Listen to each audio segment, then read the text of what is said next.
Friends, a new weekend and a new Saturday.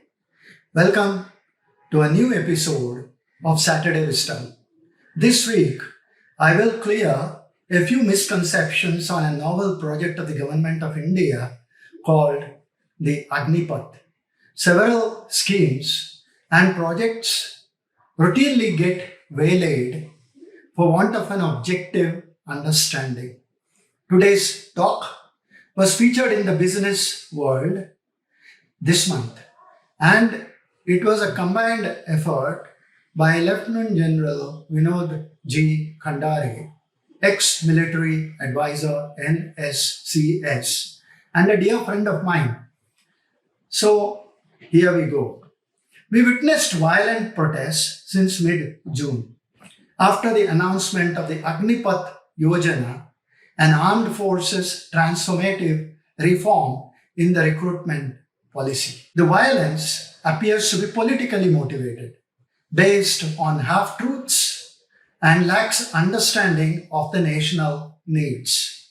Interestingly, the IAF received almost 2 lakh applications within a week and must be seen as a vindication of the service's decision.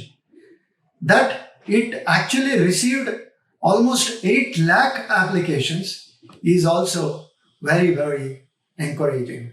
There are level-headed youth too, who are busy preparing for the tough selection process rather than indulging rioting.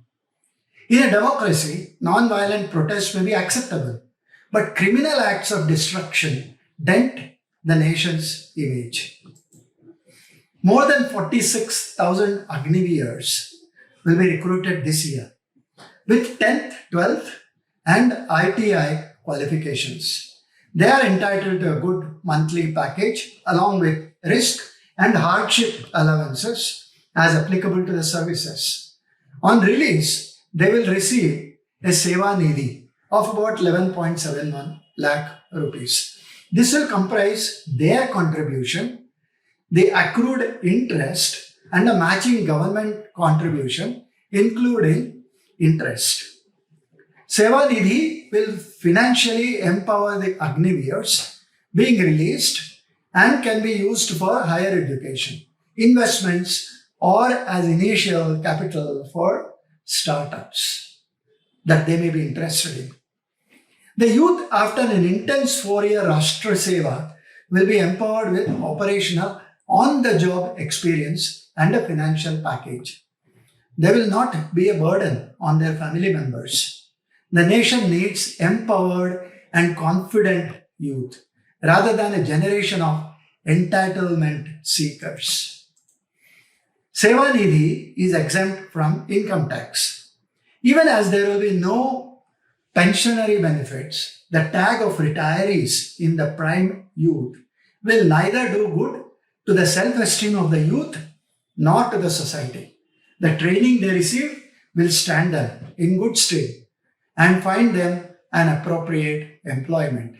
Even as India cannot afford to create lakhs of pensioners after a 4-year short stint in Rashtra Seva, a non-contributory life insurance cover of 48 lakh rupees for the duration of the military engagement period will help subsequent to the 4-year stint and during the emergencies. The biggest advantage to the nation of the 4-year military service coming in the prime of youth will ensure national focus, contributory satisfaction, self-discipline, and personal development with a tremendous sense of pride to the families and communities on sending their wards for national service. The armed forces will henceforth be more youthful and a technically capable force. The ambition to be the top layer will extract the best from the youth. Agnipath is for individuals below the rank of officers and will deploy fitter, energetic, and younger troops on the front lines. Agniveers will imbibe various military skills, discipline, physical fitness, lifestyle, leadership qualities, courage, and unconditional patriotism. all essential in nation building. This is the best form of military service or civil fusion of our national human capital. This is the best form of military civil fusion, like I said. The education system currently has limited focus on nation building and molding the youth to be contributors to the society. A few organizations like the NCC, NSS, etc. do contribute. However, Agniveers are expected to selflessly and effortlessly contribute to the nation building process. These skills will ensure employment or entrepreneurship too. Additionally, the nation will have more young armed forces, reservists for overcoming national crisis as a result of a 2.5 front threat. Currently, the reservists are less in numbers or are aged. It is for a nation to have a second line of qualified, experienced, fitter, and motivated human capital ready to be inducted into military service when the need is felt. The exceptionally meritorious Agniveers will be selected for permanent retention. The released youth, trained as they are, can get back to their parental business or get to a second vocation with an advantage of 4 years experience, giving them a distinct advantage or distinct edge in the civil society.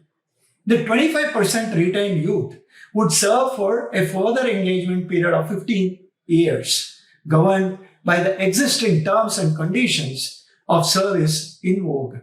Thus, the subordinate cadre base will be wider and younger, while the higher echelons will be lean and thin, but with the requisite experience. The scheme is to reduce the armed forces' average age. The nation has a youth bulge, but the military is aging, a paradox. This is not new for the armed forces. Similar systems exist for short service notice or short service officers streams with some variations.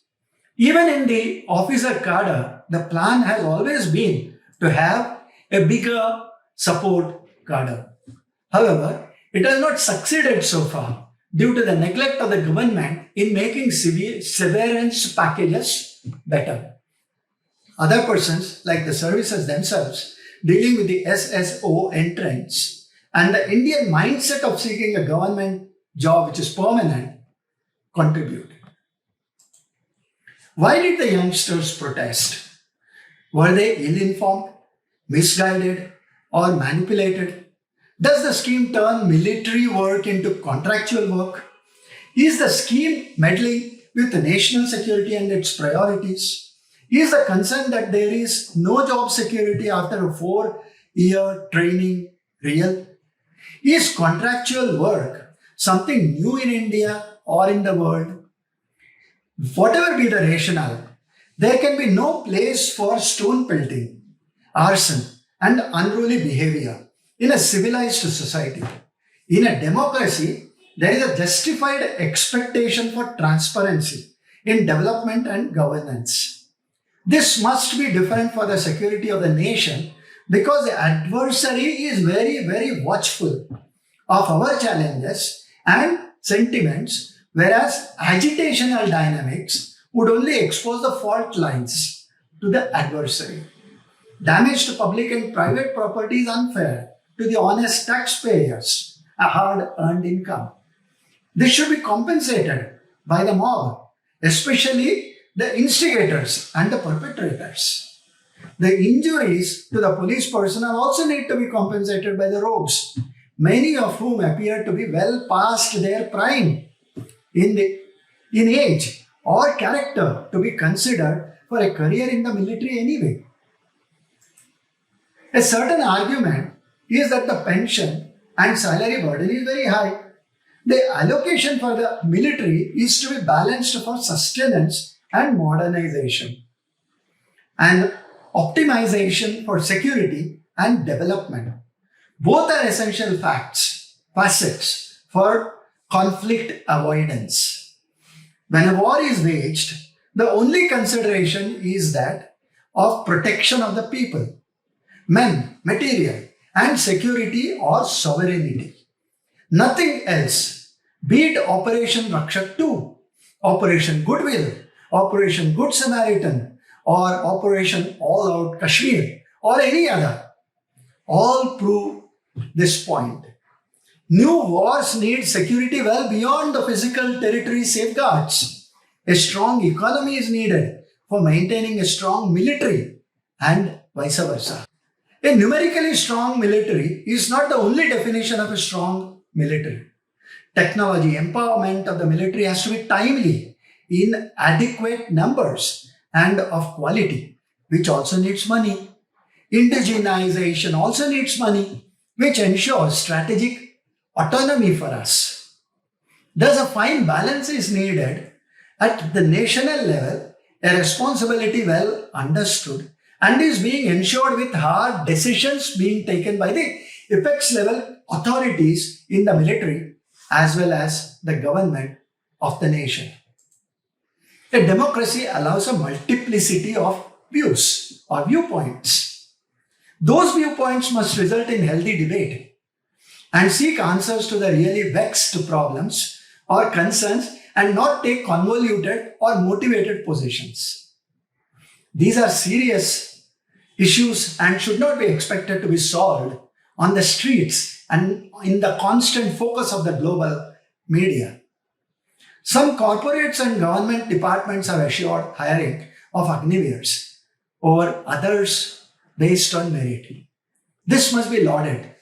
However, the civil society and the states must also introspect on the number of ex-servicemen they employ each year.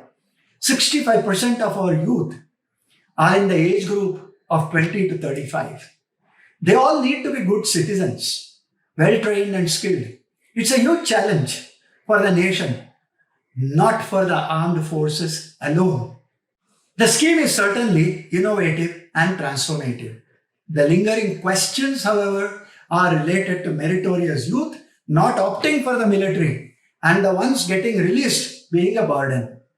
Doubts about wastage of effort and resources in training more people than the requirement is another query. In fact, training the youth can never be a waste. The current plan envisages specialized training for the selected 25% only. A national approach is needed from participating states and all the sectors to make the military better for current and future wars. We may never fight the past wars, so be prepared for the future. The recipe of such preparation must be self-created. Solutions are not available commercially off the shelf. Let the nation be self-sufficient in its indigenous brilliance for the threats that are looming large. Internal pressures should not compel the planners to compromise on the national security. Those at the helm of affairs, especially in the military, have risen on merit. They are professionals who know the way to go. Trust their decision making and execution capabilities. The responsibility to handle the outflow after 4 years is of the rest of the government and the civil society at large, not the military alone. Let everyone take the ownership rather than protecting turfs as being critical of transformative measures. Let this not become an easy option for armchair strategists and fence-sitters to oppose any and everything done based on perceptions and individual interests.